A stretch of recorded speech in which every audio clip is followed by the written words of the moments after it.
L'eau de la source d'Eure qui n'a pas été captée pour les besoins d'Uzès s'écoule vers l'Alzon. Ces eaux claires tardent à se mêler aux eaux troubles de l'Alzon.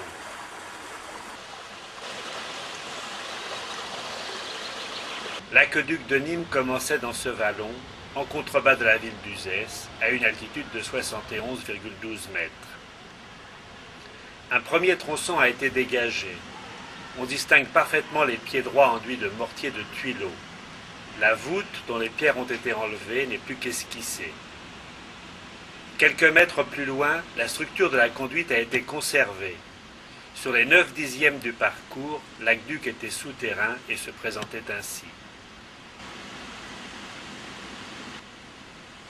Encore quelques pas et un ouvrage majeur de l'aqueduc apparaît. C'est le bassin qui permettait, par un jeu de vannes, de régler le débit de l'eau dans la conduite. Une dérivation vers l'Alzon permettait de renvoyer hors de l'aqueduc une partie de l'eau captée juste en amont.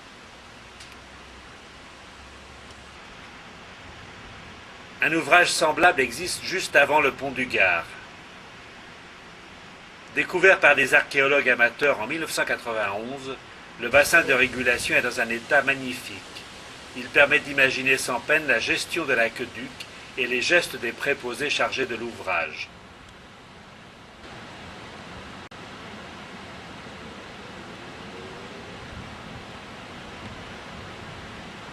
Quelques beaux vestiges de l'aqueduc sont visibles un peu en aval.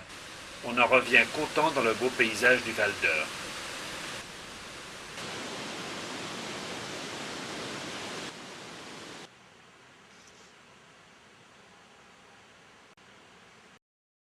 Au flanc de la garrigue, au bout d'un ruisseau habituellement sec, apparaît à une dizaine de mètres du sol un trou ovale de 4 mètres de hauteur et de 2 mètres de largeur environ. C'est de là que surgit, après les grosses pluies, une puissante gerbe d'eau se développant en queue de cheval. Elle est capable d'expulser plusieurs milliers de litres d'eau par seconde. Bornègre est reliée à la nappe souterraine alimentant la source d'Eure par un siphon. Elle se comporte en trop-plein de cette nappe. S'il pleut durablement, on observe dans le lit du torrent une douzaine d'exurgences secondaires se mettant à couler les unes après les autres. Ce sont les boulis douces. Ils sont bien connus des gens du pays. Lorsqu'ils coulent, on sait que Bornègre ne tardera pas à le faire. L'aqueduc traversait le lit du torrent sur un pont à 3 arches.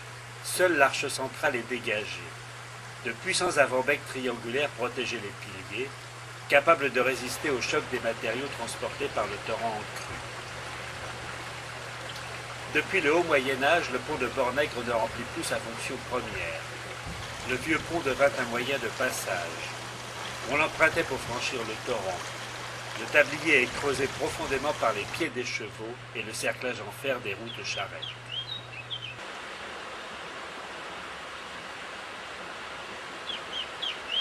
En amont du pont, du côté de la rive droite, à 50 mètres de l'ouvrage, l'aqueduc apparaît, semblable à un tunnel. Il s'agit d'une portion de canal construite au fond d'une tranchée recouverte ensuite de terre.